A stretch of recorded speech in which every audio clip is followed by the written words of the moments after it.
16h-18h sur Europe 1, historiquement vôtre. Stéphane Bern.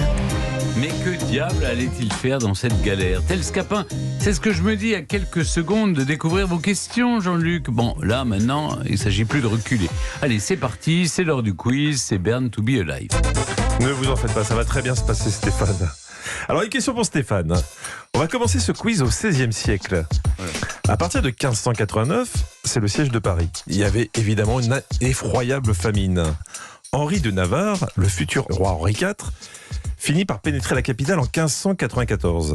À cette époque, on a surnommé le pain de la Montpensier un pain fait avec du tissu bouillu. Ça se disait comme ça à l'époque. Un pain que vous imaginez quasiment immangeable. Est-ce vrai ou est-ce faux?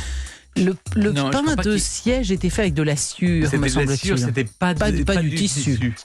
C'était pas du tissu. C'était pas du tissu? Je crois pas. Non, je dirais non. On vérifie. Vous avez gagné. Il est très fort.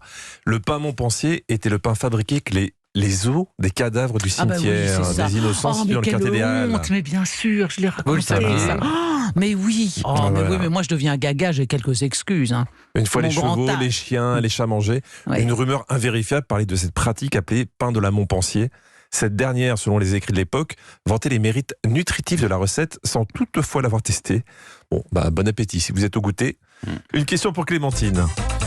Pendant la Seconde Guerre mondiale, les services secrets britanniques ont réussi à mettre de la poudre à gratter sur 25 000 uniformes de la marine allemande. Vrai ou faux? C'est rigolo, ça. Qui aurait fait ça? Les services secrets Britannique. Je vois pas comment les Anglais auraient eu un lien avec la production Le tissu, oui. de tissus. Le Parce que drap. pendant la guerre de 14, par exemple, c'est les Allemands qui nous fournissaient de l'aniline pour teindre nos uniformes.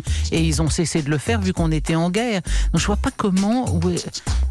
Donc, Poil à gratter, non, non. on vérifie votre réponse. Vous avez Incroyable histoire. Bah écoutez, j'accepte avec bonne grâce de perdre parce que je... Et oui, c'était ils ont fait étonnant. ça en octobre 1943. La poudre a déclenché une épidémie massive de dermatite. Tout l'équipage d'un U-boat, c'est-à-dire un sous-marin, a dû rebrousser chemin et revenir au port pour se faire soigner. Alors, vous allez me dire comment ça s'est passé. En fait, les Anglais fournissaient la contrebande norvégienne. La résistance norvégienne s'affairait pour contaminer les uniformes, mais aussi des lits et même du papier toilette. Et là, je dis que ça va trop loin. Ça va beaucoup trop loin. Ça irrite. Ah oui, non, c'est incroyable. Une question pour Stéphane maintenant. Une question qui va mêler l'histoire et la pédale. Entre 1946 et 1951, sur le Tour d'Italie, un coureur portait le maillot noir. Ça voulait dire qu'il était le dernier au classement. Vrai ou faux?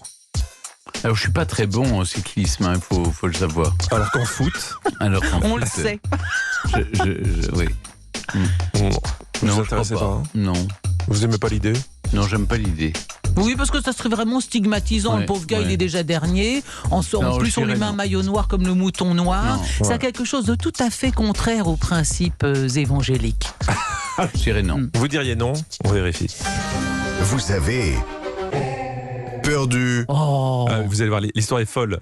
En fait, celui qui occupait la dernière place avait un maillot noir. Le problème, c'est que certains coureurs qui avaient abandonné tout espoir de remporter le Tour d'Italie essayaient de l'avoir coûte que coûte ce maillot pour au moins finir avec une décoration. Pour être dernier, certains se cachaient dans des granges, dans des bars, ou même se percer leur propre roue. Mais il fallait pas qu'ils soient pris parce que sinon, ils étaient éliminés.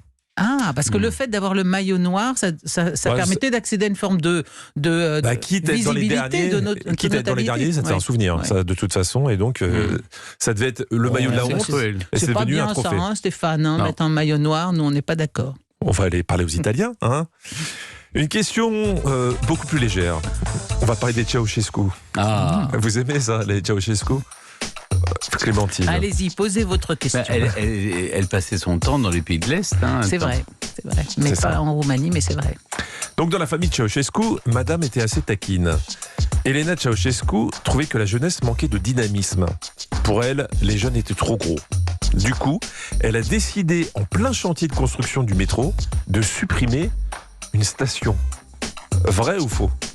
Elle a supprimé une station. Alors, elle a supprimé une station à l'extrémité d'une ligne de métro, si je comprends bien. Entre deux. Oui, bon, entre deux.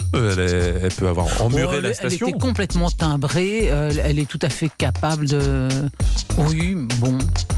Oui, bon. Non, elle a fait un truc plus marrant que ça, je pense. Ça, c'est déjà bien rigolo. Non, je dis non, elle a dû faire un truc bien plus Vous êtes sûr? terrible.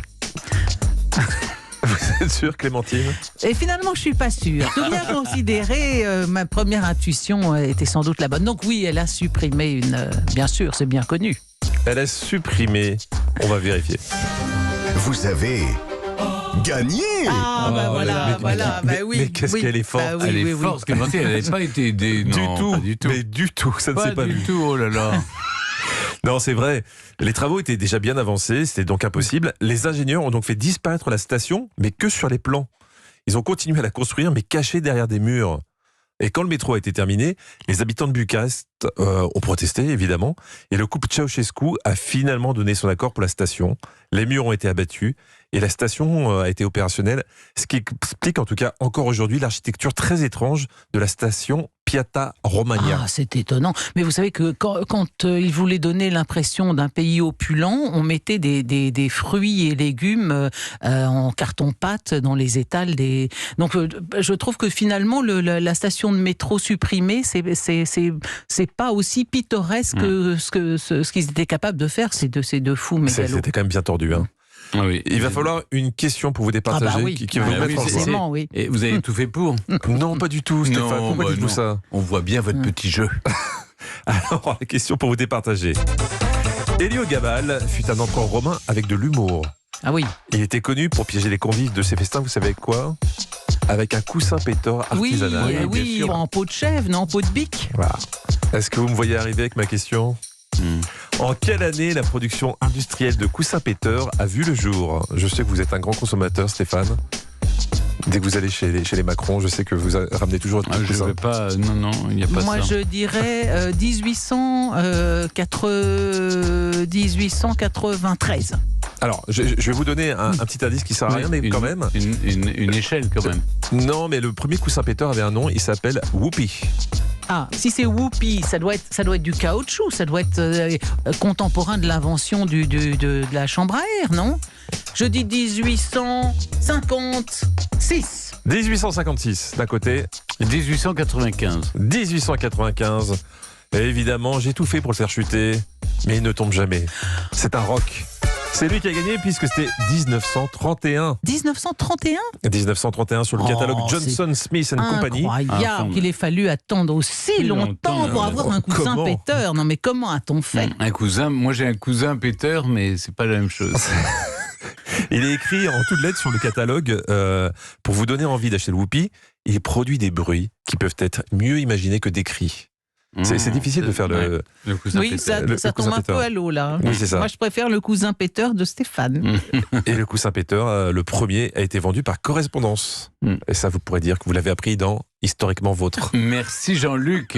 Voilà, vous nous cultivez. Europe 1. Historiquement vôtre.